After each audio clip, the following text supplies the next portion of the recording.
Hi friends, welcome to మన ప్రజా కవి ఛానల్కి స్వాగతం.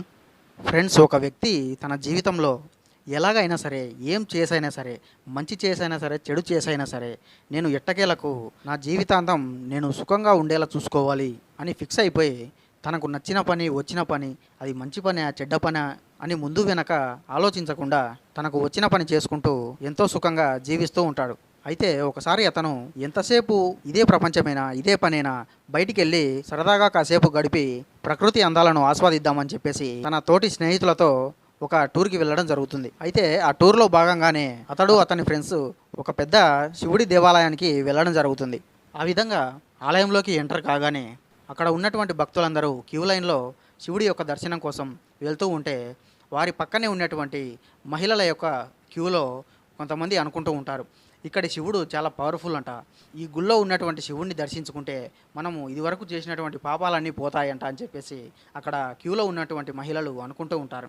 అలా అనుకుంటూ ఉంటే ఇతను కూడా ఆ యొక్క మాటను విని, అబ్బో అయితే ఇక్కడ ఉన్న శివుడు చాలా పవర్ఫుల్ అన్నమాట అని చెప్పేసి అక్కడ ఉన్నటువంటి ఆ యొక్క శివుణ్ణి దర్శించుకొని బయటికి రావడం జరుగుతుంది. ఆ విధంగా బయటికి వచ్చిన తర్వాత తిరిగి ఇంటికి వెళ్తూ ఉంటే అతడికి ఒక ఆలోచన వస్తుంది. మరి ఈ గుడిలో ఉన్నటువంటి శివుణ్ణి దర్శించుకుంటేనే సకల పాపాలు పోతే, ఇక్కడ ఉన్న శివుణ్ణి నా మెడలో లాకెట్లా వేసుకుంటే నా సకల పాపాలు కూడా పోయి మరలా నేను పాపాలు చేయకుండా ఉంటాను కదా అని చెప్పేసి ఆ చుట్టుపక్కల ఉన్నటువంటి ఒక షాప్ దగ్గరికి వెళ్ళి అక్కడ ఒక చిన్న శివలింగం రూపంలో ఉన్నటువంటి శివలింగం లాకెట్ని కొనుక్కొని ఒక దారంతో ఆ యొక్క లింగాన్ని బంధించి అతని మెడలో కట్టుకోవడం జరుగుతుంది. ఆ విధంగా ఇంటికి తిరిగి వచ్చిన తర్వాత అతడు రాత్రి నిద్రిస్తూ, అమ్మయ్య, నా మెడలో సాక్షాత్తు శివలింగమే ఉంది, శివుడి స్వరూపమే ఉంది, ఇక నా దరికి ఎటువంటి పాపాలు దరిచేరవు, నేను ఎటువంటి పాపాలు చేయబోను అని చెప్పేసి ఫీల్ అవుతూ ఉంటాడు.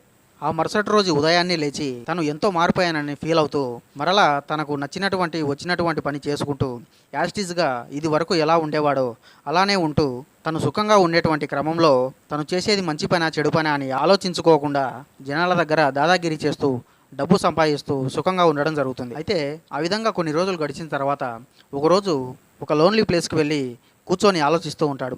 అరే, ఆ టెంపుల్కి వెళ్ళి శివుడి దర్శనం చేసుకున్నా, అదే కాకుండా శివలింగాన్ని దారంతో బంధించి మరీ నా మెడలో వేసుకున్నాను, అయినా నేను ఈ యొక్క పాపాలు చేయలేకుండా ఉండలేకపోతున్నానే అని చెప్పి చింతిస్తూ ఉంటాడు. అతని చింతను గమనించినటువంటి ఒక సాధువు, అంటే ఒక భిక్షగాడు అటుగా వెళ్తూ, ఏంటి బాబు చింతిస్తున్నావు అని అడగగానే, ఇలా పలానా టెంపుల్కి వెళ్ళాను, ఎన్నో పాపాలు పోతాయని చెప్పేసి అతన్ని దర్శించుకొని చివరకు ఆ యొక్క శివలింగాన్ని నా మెడలో బంధించి ఎటువంటి పాపాలు చేయకుండా బ్రతుకుదామనుకుంటే కుదరడం లేదు అని చెప్పి చెప్తాడనమాట.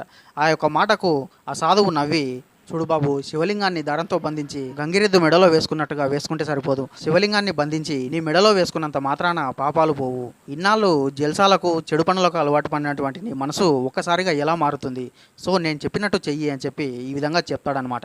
నీ మనసును ఆ శివలింగంలో ఐక్యం చేయాలి, అప్పుడే నీ మెడలో కట్టుకున్నటువంటి శివలింగం యొక్క మహిమ పనిచేస్తుంది అని చెప్పి చెప్తాడనమాట.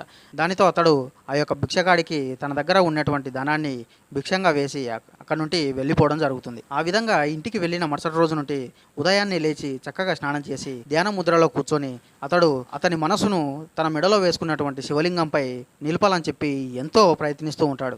ఆ ప్రయత్నంలో భాగంగానే ప్రతిరోజు ఉదయాన్నే ధ్యానం చేస్తూ మళ్ళీ బయటికి వచ్చిన తర్వాత చుట్టుపక్కల ఉన్నటువంటి ప్రజలతో చాలా మమేకంతో ఎంతో భక్తితో ఇది వరకు ఉన్న తన పాత క్యారెక్టర్ని పూర్తిగా వదిలేసి ఒక కొత్త వ్యక్తిగా తన చుట్టుపక్కల వాళ్లకు చూపించుకుంటూ ఎంతో కొత్తగా కనబడుతూ ఉంటాడు. ఈ విధంగా ప్రతిరోజు ధ్యానం చేస్తూ తన చుట్టుపక్కల వాళ్ళకి ఎన్నో మంచి వాక్యాలు, దేవుడి వాక్యాలు చెప్పుకుంటూ మంచి మంచి విషయాలు చెప్పుకుంటూ ఈ విధంగా తన మనస్సును ఎలాగైనా సరే ఆ యొక్క శివలింగంలో నిలపాలని చెప్పేసి ఎంతో ప్రయత్నం చేసి చివరికి ఇక నా వల్ల కాదురా బాబు అని చెప్పేసి ఆ యొక్క ధ్యాన ప్రయత్నాన్ని విరమించుకోవడం జరుగుతుంది. ఆ విధంగా ఎన్నో ప్రయత్నాల తర్వాత కూడా తన ప్రయత్నం ఫలించకపోయేసరికి ఎంతో విసుగు చెంది కోపం తెచ్చుకొని మరలా తన ప్రయత్నాన్ని పూర్తిగా పక్కకు పెట్టేసి మళ్ళీ జనావాసాల్లోకి వచ్చి యాస్టీజ్గా తన పాత క్యారెక్టర్ను మళ్ళీ తిరిగి తెచ్చుకొని జనాలపై దాదాగిరి చేస్తూ డబ్బులు వసూలు చేసుకుంటూ ఎంతో సుఖాన్ని అనుభవిస్తూ ఆ రోజు నుండి తన పాత క్యారెక్టర్లో జీవించడం జరుగుతుంది. ఆ విధంగా తన పాత క్యారెక్టర్లో జీవిస్తూ ఉంటే మధ్యలో మళ్ళీ తను అనుభవించేటువంటి సుఖం కూడా ఒకానొక రోజు బోరు కొట్టి, అరే ఇదేం జీవితం రా, ధ్యానం చేసేటప్పుడే ఎంతో మనశ్శాంతిగా ప్రశాంతంగా ఉండేవాడిని, పైగా చాలా సంతోషంగా హాయిగా కూడా అనిపించేది అని చెప్పి మరలా అతను యూటర్న్ తీసుకొని ఆ యొక్క ధ్యాన ప్రయత్నాన్ని కొనసాగించడం జరుగుతుంది. ఆ విధంగా మళ్ళీ కొన్నాళ్ళు ధ్యాన ముద్రలో కూర్చొని తన మనసును తన మెడలో ఉన్నటువంటి శివలింగంలో నిలిపే ప్రయత్నం చేస్తాడు. ఆ విధంగా మరలా ఎన్నోసార్లు ప్రయత్నించి మళ్ళీ విఫలవడంతో మళ్ళీ తన పాత క్యారెక్టర్లోకి వచ్చి మళ్ళీ తన దాదాగిరిని మొదలు పెడుతూ ఆ విధంగా తన జీవితాన్ని అంటే కోతిలాగా ఎప్పుడు మనసు మారితే అప్పుడు ఒకసారి ధ్యానం చేస్తూ కుదరకపోతే మరలా తన పాత క్యారెక్టర్లోకి వచ్చి జనాలను బెదిరిస్తూ దాదాగిరి చేస్తూ మరలా తన మనసు యూటర్న్ తీసుకోగానే మరలా ధ్యానముద్రలో కూర్చొని తన మనసును శివలింగంలో నిలిపే ప్రయత్నం చేసేవాడు. ఈ విధంగా అతడు ఒకసారి ధ్యానముద్రలో మరొకసారి దాదాగిరిలో కొన్నిసార్లు మంచివాడిగా కొన్నిసార్లు చెడ్డవాడిగా గోడ మీద పిల్లి వలె అటు కాకుండా ఇటు కాకుండా ఒకసారి అటుగా ఒకసారి ఇటుగా దుంకుతూ ఉంటే అక్కడ చుట్టుపక్కల ఉన్నటువంటి ప్రజలు అతన్ని చివరికి ఒక వెర్రివాణిగా ఒక మూర్ఖునిగా ఏంటి ఇతను ఇలా తయారయ్యాడు, మనిషి అన్నవాడు ఉంటే అటుగానైనా ఉండాలి ఇటుగానైనా ఉండాలి, అలా కాకుండా కొన్ని రోజులు అలా కొన్ని రోజులు ఇలా ఏంటి ఇది అని చెప్పేసి చివరికి జనాలలో అతనికి ఉండేటువంటి భయం పోయి తన చుట్టుపక్కల ఉన్నటువంటి ప్రజలు చివరకు అతన్ని ఒక పిచ్చివాణిలా మూర్ఖుని వలె చూడడం జరుగుతుంది. ఆ విధంగా అతడు అరే ఏంటి ఈ జీవితం ఇలా ఉంది, ఒకవైపు వెళ్తేనేమో హాయిగా ప్రశాంతంగా ఎంతో సంతోషంగా ఉంది, మరోవైపు వెళ్తే దాదాగిరి చేసుకుంటూ సుఖపడుతూ నా జీవితమే దర్జాగా ఉంటుంది అని చెప్పి ఆలోచిస్తూ ఉంటాడు. ఇప్పుడు ఏం చేయాలి, అటు వెళ్ళలేను ఇటు వెళ్ళలేను, మధ్యలో ఇరుక్కుపోయానని చెప్పి చింతిస్తూ పిచ్చి పట్టిన వాడిగా రోడ్ల వెంట తిరుగుతూ ఉంటాడు. అదంతా చూస్తున్నటువంటి జనాలు ఇదివరకు తనంటే భయపడినటువంటి జనాలే అతన్ని ఒక మూర్ఖుని వలె చూడడం జరుగుతుంది.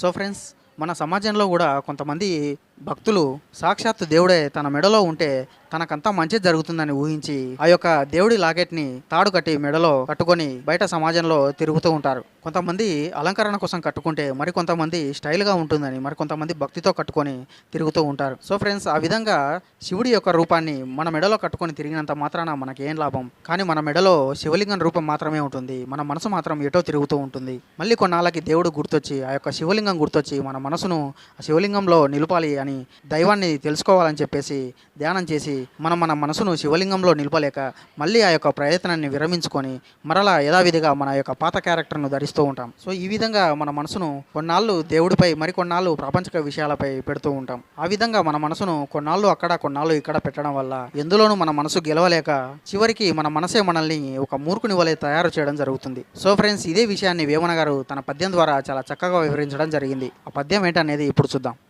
అంగమందు లింగం అతిశయంబుగన్ గట్టి లింగమందు ముక్తి నిలుపలేరు, ముక్తి లేక తుదకు మూర్ఖుండైపోవురా విశ్వదాభిరామ వినురవేమ. అంటే ఇక్కడ చూడండి ఫ్రెండ్స్, అంగమందు లింగం అతిశయంబుగన్ గట్టి అన్నాడు. అంటే అంగము అంటే మెడ. కొంతమంది జనులు శివలింగాన్ని ఒక తాడుతో బంధించి చాలా విచిత్రంగా అతిశయంగా అలంకరణ కోసం కట్టుకొని తిరుగుతూ ఉంటారు, కానీ లింగమందు ముక్తి నిలుపలేడు అన్నాడు. అంటే జనులు శివలింగాన్ని తాడుతో బంధించి తన మెడలో కట్టుకున్నంత సులువుగా ఆ యొక్క శివలింగమందు తన మనసును నిలపలేరు. ముక్తి అంటే ఇక్కడ మనసును ముక్తిగా వర్ణించడం జరిగింది. అదేవిధంగా ముక్తి లేక తుదను మూర్ఖుడైపోవురా విశ్వదాభిరామ వినురవేమ అన్నాడు. అంటే జనులు ఎంతో సులువుగా శివలింగాన్ని తాడుతో బంధించి తన మెడలో కట్టుకుంటారు, కానీ కట్టుకున్నంత సులువుగా శివలింగంపై తన మనసును నిలపలేరు. ఆ విధంగా నిలపలేక చివరకు జనులు మూర్ఖులైపోదురు అని చెప్పి చెప్తున్నారు. అంటే ఫ్రెండ్స్, ఇక్కడ వేమన గారి ఉద్దేశం ఏంటంటే జనులు ఎంతో భక్తితో ఆ యొక్క శివలింగాన్ని తాడుతో బంధించి తమ మెడలో వేసుకుంటారు, కానీ తన మెడలో కట్టుకున్నంత సులువుగా ఆ యొక్క శివలింగం మందు తన మనసును నిలపలేరు. ఆ విధంగా నిలపలేక చివరకు మూర్ఖుడవుతాడు అని చెప్పి వేమన గారి తాత్పర్యం. సో ఫ్రెండ్స్, మనలో కూడా చాలామంది స్టైల్గా ఉండడానికో అలంకరణ కోసమో లేదంటే చూడడానికి బాగుందని చెప్పేసో శివలింగాన్ని ఒక తాడుతో బంధించి మెడలో వేసుకొని ఎంతో స్టైల్గా బయట తిరుగుతూ ఉంటారు. ఊరికే అలంకరణ కోసమో లేదంటే మెడలో బాగుందని చెప్పేసి శివలింగాన్ని మెడలో వేసుకున్నంత మాత్రాన వారి యొక్క మనసు ఎలా మారుతుంది? ఆ యొక్క మనసును ఆ యొక్క శివలింగంపై మరల్చి నిలిపినప్పుడే మనిషి యొక్క మనసు మారుతుంది, తన ప్రవర్తనలో మార్పు వస్తుంది. అంతేకాని మెడలో అలంకరణకో స్టైల్గా ఉందనో శివలింగాన్ని తాడుతో బంధించి మెడలో వేసుకున్నంత మాత్రాన ఏం లాభం? అయినా సరే కొంతమంది ఎంతో భక్తితో మెడలో వేసుకొని తమకి శివుడే అండగా ఉన్నాడని, తాము ఎటువంటి పాపం చేయమని లేదంటే తమరిని ఎవరూ ఏమి చేయలేరని ఎంతో మూర్ఖంగా భావిస్తూ సమాజంలో తిరుగుతూ ఉంటారు. కానీ వారు శివుడిని తన మెడలో బంధించినంత సులువుగా తమ మనసును శివలింగంలో బంధించలేరు. ఆ విధంగా బంధించలేక కొంతమంది చివరికి మూర్ఖులుగా మిగిలిపోతారు అని చెప్పి చెప్పడం జరిగింది. సో అంతే కదా ఫ్రెండ్స్, ఏదో అలంకరణ కోసమో స్టైల్గా ఉందనో శివలింగాన్ని మెడలో వేసుకుంటే ఏం లాభం? మన యొక్క మనసును ఆ యొక్క శివునిపై నిలిపి ఆ యొక్క శివుని ధ్యానించినప్పుడే మన మనసు అనేది మారుతుంది, మన ప్రవర్తనలో మార్పు అనేది వస్తుంది. ఒకవేళ మనం ఆ విధంగా ప్రయత్నించిన ఇది వరకు ప్రాపంచిక విషయాలకు అలవాటు పడినటువంటి మనసు ఆ యొక్క మెడలో ఉన్నటువంటి శివలింగంపై నిలవలేక పరిపరి విధాలుగా పాకుతూ ఒక గోడ మీది పిల్లె వలె కొన్నిసార్లు అటుగా కొన్నిసార్లు ఇటుగా పాకుతూ చివరికి మనల్ని మూర్ఖులుగా తయారు చేయడం జరుగుతుంది. సో ఈ విషయాన్ని వేమన గారు తన పద్యం ద్వారా చాలా చక్కగా వివరించడం జరిగింది. సో ఇది ఫ్రెండ్స్, మరో వీడియోలో మరో పద్యంతో మళ్ళీ కలుద్దాం. అంతవరకు సెలవు. Keep watching. వేదాతీతుడు వేమనరా, వేమన పలుకే వేదమురా.